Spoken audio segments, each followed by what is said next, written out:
NEET का मुद्दा है, चढ़ावा चोरी का मुद्दा है और बेरोजगारी का मुद्दा, महंगाई का मुद्दा, कुल 8 मुद्दे लेकर विपक्षी गठबंधन INDIA गठबंधन सरकार को घेरने की कोशिश कर रही है। मुख्य रूप से कांग्रेस ने ये सारे मुद्दे उठाए हैं। जयराम रमेश ने जिस तरीके से प्रेस कॉन्फ्रेंस में सारी बातें कही, क्या लग रहा है कि ये सारे मुद्दे उठाकर, जैसे हमने 3 महीने पहले सत्र देखा था, अब उस स्थिति में कांग्रेस या इंडिया गठबंधन नजर आती है कि वो इतना घेर पाएगी? देखिए, ऑपोजिशन यूनाइटेड तो इस बार नहीं दिखाई दे रहा है।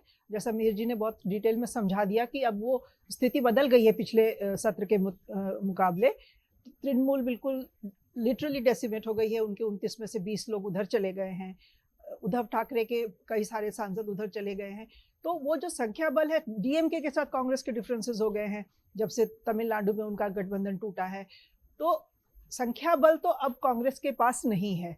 लेकिन तब ये भी सच है कि कांग्रेस ने चूंकि अनाउंस कर दिया है कि वो इन मुद्दों को लेकर सरकार को घेरेंगे और खास करके डिलिमिटेशन बिल पे अगर आता है बिल तो वो उसके अगेंस्ट वोट करेंगे। तो कांग्रेस अपनी तरफ से पूरी कोशिश करेगी कि वो अपने जितने भी साथियों को साथ रख सके, उनको रख के कम से कम एक स्ट्रांग मैसेज जरूर दिया जाए। डिलिमिटेशन बिल, मुझे लग रहा है कि जिस तरह से इस बीच में सांसदों की आवाजाही हुई है, सरकार ने पूरी तरह से अपनी साइड से तैयारी की हुई है।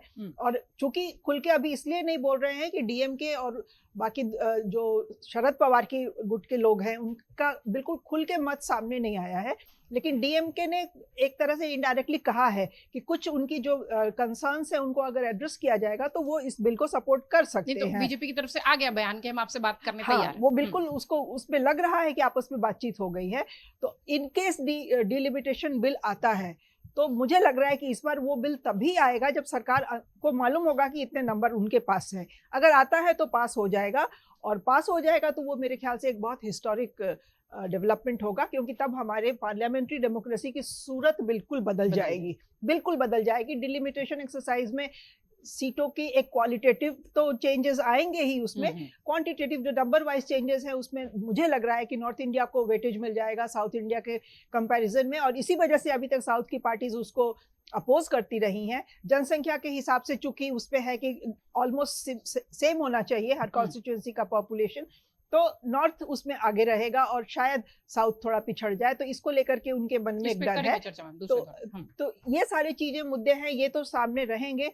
लेकिन अगर इस पर आता है बिल तो मुझे लग रहा है कि तभी लाएगी सरकार जबकि पास उसको कराने का। हाँ। और उस बिल के साथ हम तब देखेंगे कि विमेंस रिजर्वेशन बिल, चूंकि पिछली बार भी बिल्कुल उसके साथ अटैच था, वो भी आएगा और उसके बाद विमेन रिजर्वेशन एक बड़ा मुद्दा बन जाएगा। जो मुझे लग रहा है कि सरकार 29 में इसको लागू करे या ना करे, लेकिन एक बहुत मजबूत ग्राउंड वो अपने लिए जरूर तैयार कर लेगी और तब 29 में उनको फिर दोबारा वापस आने से कोई नहीं रोक सकता है। अगर आप ये वीडियो YouTube पर देख रहे हैं तो हमारे चैनल को सब्सक्राइब कर बेल आइकन दबाएं, और Facebook पर देख रहे हैं तो हमारे पेज को लाइक करें।